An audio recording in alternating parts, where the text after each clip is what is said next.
नमस्कार, स्वागत है आपका न्यूज आई पर। मैं हूं आपके साथ काजल चौधरी।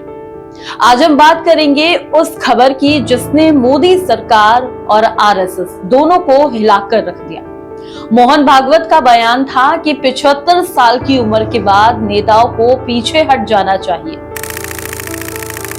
अब क्योंकि प्रधानमंत्री नरेंद्र मोदी आज यानी 17 सितंबर को 75 साल के हो गए हैं, तो चर्चाएं तेज हो गई हैं। क्या मोदी इस्तीफा देंगे या नहीं? लेकिन सवाल सिर्फ मोदी के इस्तीफे का नहीं है। सवाल यह है कि क्या इस देश का लोकतंत्र सिर्फ एक व्यक्ति पर टिक गया है? क्या बीजेपी के सारे नियम सिर्फ सुविधा के हिसाब से चलते हैं? पहले समझ लीजिए कि ये 75 साल वाला नियम आया कहां से।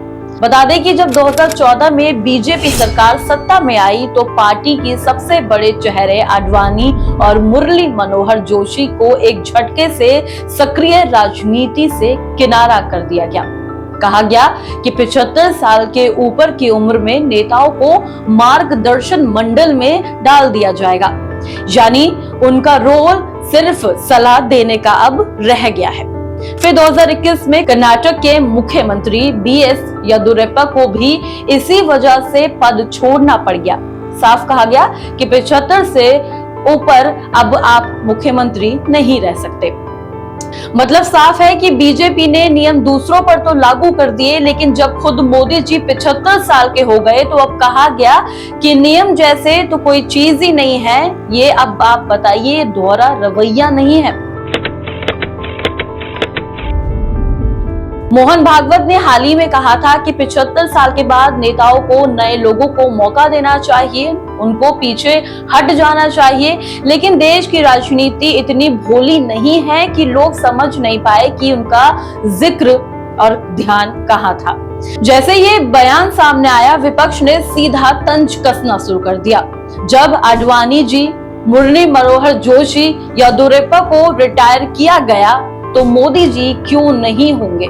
आरएसएस बाद में सफाई देता है कि भागवत का मतलब मोदी से नहीं था। लेकिन क्या वाकई, या फिर ये संकेत है कि बीजेपी और आरएसएस के भीतर सत्ता को लेकर बेचैनी लग रही है?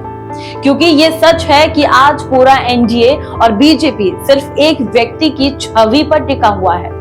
अगर वो भी हट जाए तो संगठन अंदर से खोखला साबित हो जाएगा। अब एक बड़ा सवाल उठ रहा है कि क्या लोकतंत्र में नियम सबके लिए बराबर नहीं होने चाहिए?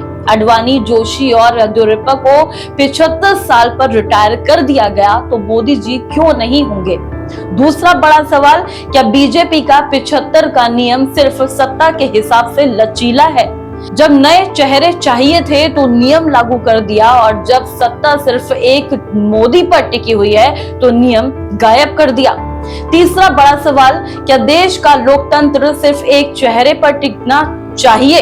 अब सोचिए जरा, अगर एक पार्टी अपने ही नेताओं के लिए अलग अलग नियम नहीं बना सकती तो फिर जनता से क्या ही उम्मीद की जा सकती है? तो ये साफ है कि बीजेपी आरएसएस के सारे नियम व्यक्ति पूजा के हिसाब से चलते हैं। लोकतंत्र की कसौटी पर ये बेहद खतरनाक है। अब सोचिए, सच तो ये है कि पूरी बहस एक तरह से ध्यान भटकाने का हथकंडा है। देश में बेरोजगारी रिकॉर्ड स्तर पर है, महंगाई आसमान छू रही है, किसान लगातार आंदोलन कर रहे हैं, शिक्षा और स्वास्थ्य का हाल तो बद से बदतर हो चला है।